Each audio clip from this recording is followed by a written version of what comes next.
సంతృప్తిపరచాలి. మన రాయలసీమలో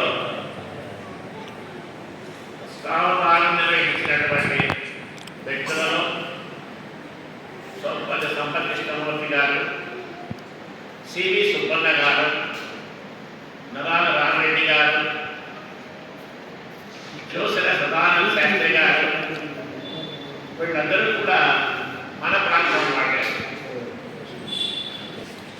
మేము నిర్వహించిన అనేక కార్యక్రమాలు చేసినటువంటి ఆశాలి ప్రకాశరావు గారు పెనుగొండలో ఎక్కువ కాలం సహాయంగా పనిచేశారు. అలాగే ఎడైదరి హనుమంతరావు గారు, వీరు కూడా అష్టావరణ నిర్వహించారు. కాలాంతరంలో ఈ అవగాహన ప్రక్రియ కాస్త మరుగున పడిపోయింది. దానికి కారణం మనం ఇంగ్లీష్ మీడియం విద్యను అభ్యసించడం, భాష పట్ల చూపాల్సినటువంటి శ్రద్ధాశక్తులు చూపకుండా పోవడం ముఖ్య కారణం. గదిలో అనేక సాహిత్య కార్యక్రమాలు నిర్వహించిన వ్యక్తిగా నేను నిన్నగాక మొన్న కూడా దేవేంద్ర సభ అనే కార్యక్రమాన్ని మా నమోసేవ కాలం నిర్వహించడం జరిగింది. మామూలుగా సంగీతానికి సాహిత్యానికి చాలా అవినాభావ సంబంధం ఉంటుంది. అటు సంగీత సాధన చేసిన వాళ్ళు ఇది తప్పకుండా సాహిత్యాన్ని కూడా సమపాఠాలను పోషిస్తూ రావాల్సిందే.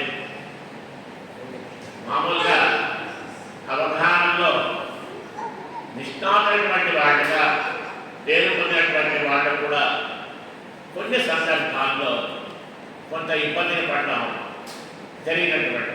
ఒకసారి తిరుపతి వెంకటేశ్వర గారికి ఒక అప్రస్తుత ప్రసంగానికి సంబంధించిన వ్యక్తి అనవసరమైనటువంటి ప్రశ్నలు వేస్తూ ఉండడంతో చీపురుముళ్ళు అన్నటువంటి పదాన్ని 4 వాక్యాలను వచ్చేటట్టుగా అతనికి శృంగబద్ధం చేశారు.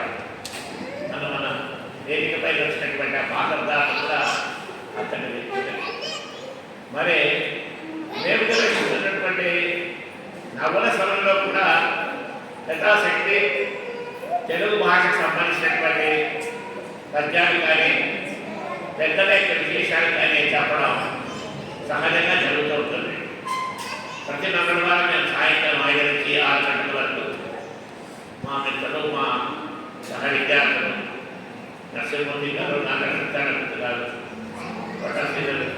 జనార్దన్ గారు, అలాగే మాకు సీనియర్స్ మా ఇద్దరు కంబోజ్ రెడ్డి శెట్టి గారు, మేడవాసారి గారు, ఎక్స్ఎంఐ పాఠశాల గారు కూడా వచ్చి అందులో పాల్గొంటూ ఉంటారు. మామూలుగా సాహిత్యాన్ని ఆస్వాదించడం అంటే ఎలా ఉంటుంది అంటే కొన్ని విషయాలు చెప్తారు.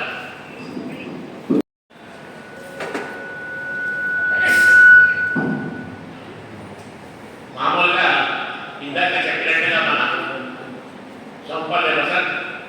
కృష్ణమూర్తి గారికి ఒక అవధానంలో ఈ సమస్య ఇవ్వడం జరిగింది. ఆణిముత్యము మీసమంతమని ఉండే,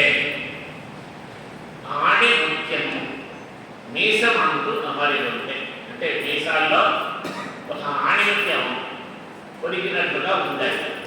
ఇది సమస్య. దీన్ని చాలా చాతుర్యంగా పెద్ద కృష్ణమూర్తి గారు